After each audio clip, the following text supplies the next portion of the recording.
Tere kallid fännid, käes on meil 27. veebruar 2017. aastal ja meie lõbus kogu pere saade Hommik Huugajaga on jõudnud oma 11. osasse.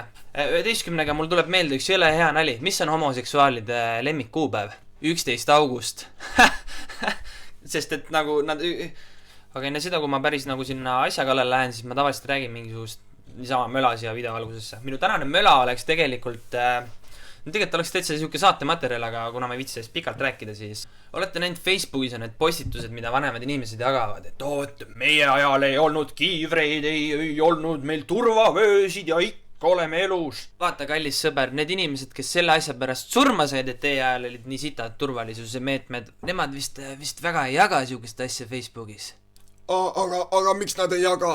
Sest nad on surnud, äkki selle pärast. Nii et ei saa kahjuks nõustuda selle väitega, et me oleme kõik elus. Ma arvan, et su naabripoiss, kes 01-ga käis üle kuudi 2 korda niimoodi, et pärast pidi ta kuradi jäsemed välja lõikama sealt autost. Tal ei läinud nii hästi sellepärast, et tal turvavööd ei olnud. Aga low IQ vana inimestega me ka jätkame sellepärast, et meie järgmine uudis tuleb kohe Eesti Twitterist, kus siis Kaisa, kelle bios on muideks üks mul lemmikumaid Eesti miime, sometimes lose but always win, mis on reaalselt, unustage ära oma rahabossid, oma mingisugused Pärnu kurikavennad, mida iganes, sometimes lose, always win. Nagu mõelge korraks selle lause peale. Sometimes lose but always win. Sometimes lose and always win. Fucking geniaalne. Thank you. Jälle teemast nii kõrvale. Tahtsin sellest rääkida, et tuli siis, ma isegi ei saa aru, kas see on mingisugune Facebook live, mingi Facebook video, mis iganes igades video siis on järgmine. Ei käi. Sassu laul käis, aga ma ei viitsi rohkem. Kelle perse Sasse? Ma Laksal. Ei, me ei ole Laksal. Käi vittu. Ta on luiku. Mida sa teed? Sellest videost ma rohkem ei tahtnudki midagi rääkida. Võib-olla nagu lihtsalt sellega seoses seda, et tänapäeva interneti ajastul me saame lihtsalt reaalselt 5 sekundiga laksti laivis ja ongi nagu asi netis üleval. See, kui sa satud siia minu saatesse, kus sul ema on natukene joonud ja 1000 inimest seda umbes näevad, see ei ole nagu nii hull vaata. Aga kurat, kui su tuttavad vaatavad ja kurat, kui su... Nii et kui te ennast täis kaanite, siis ärge tehke tütrega Facebook live, vaid pange muusika käima, hõõritage natukene piput ja olge nagu lõbusad, ärge korraldage mingit sitana. Parem on lihtsalt, kui sul hommikul on paha olla, kui sul on hommikul paha pluss häbi olla. Nii et, aga lähme uudistega edasi, tegelikult ei lähe ka.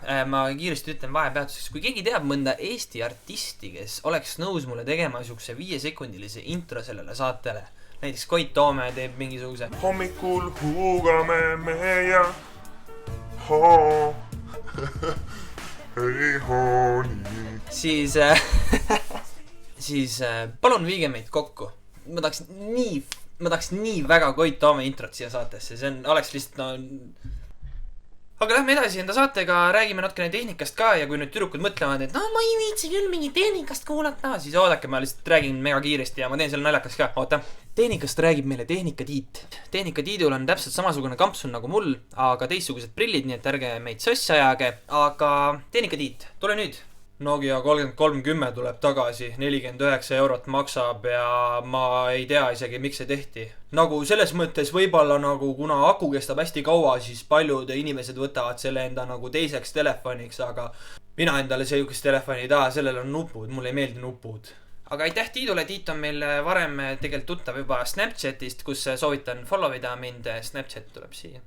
Aga nagu Tiit ütles, siis 49 eurot maksab ja hästi ja aku on sellel, kui nüüd täpsemalt minna, siis mingi 22 tundi rääkimisaega ja standby, ehk siis see, kui palju ta sama siin kapi peal võib olla, peaaegu kuu aega.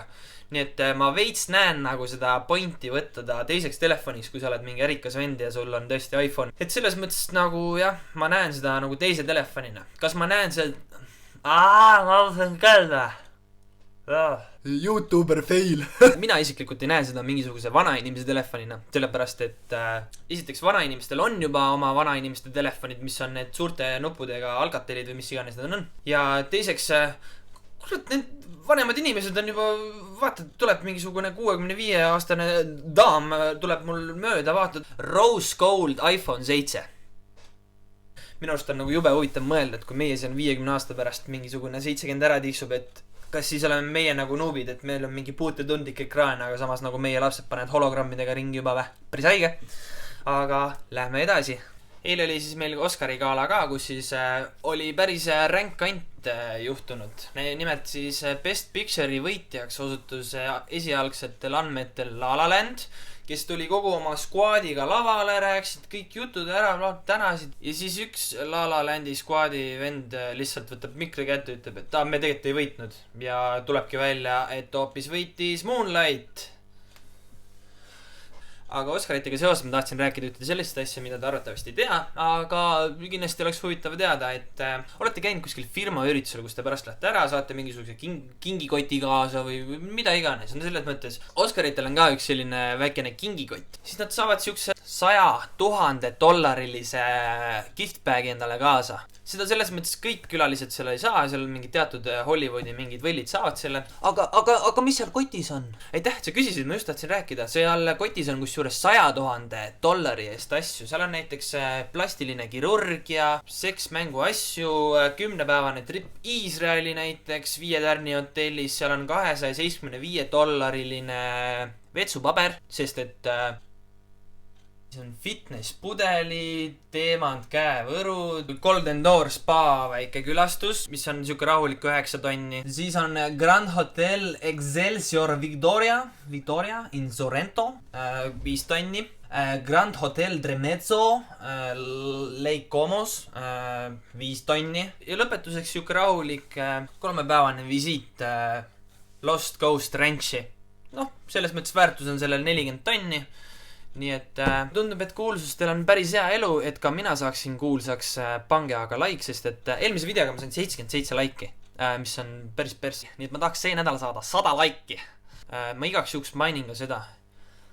Ja ma ütlen seda päris ausalt ja siiralt. Iga kord, kui te panete mulle laigi, võetakse koera varjupaigast koer. Näiteks nagu siin pildil on koer esimest päeva kodus peale koerte varjupaigast ära saamist. Mõelge selle peale natukene. Nii, aga lähme enda telekaameratega nüüd Eesti Twitterisse, kus alustame siukse natukene täitsa võika pildiga alguses. Siin on siis, kas almapiima ja ikka võtsid? Issand, kui rumalad te olete. Nii, ma praegu mingisugune pool tundi lihtsalt stalkisin mingisuguste potekate laike Twitteris, et leida mingisugust contenti, mis mind ennast naerma ajaks, aga mind ei jäänud ükski asi naerma. Välja arvatud see eelmine kuradi almapiima mingi loll asi. Nii et rohkem Eesti Twitterit täna ei tule, loosime välja siis Vakstupea ja minu arust selle nädalane Vakstupea on... Aitäh, me kahjuks peame juba lõpetama, aitäh. Oot, ei lõpeta midagi. Teie ETV oletegi Vakstupead selle asja pärast. Ja lõpetuseks kõigile, kes ei ole täna veel internetis cancerit saanud, Iva Linna tegema Stabbi.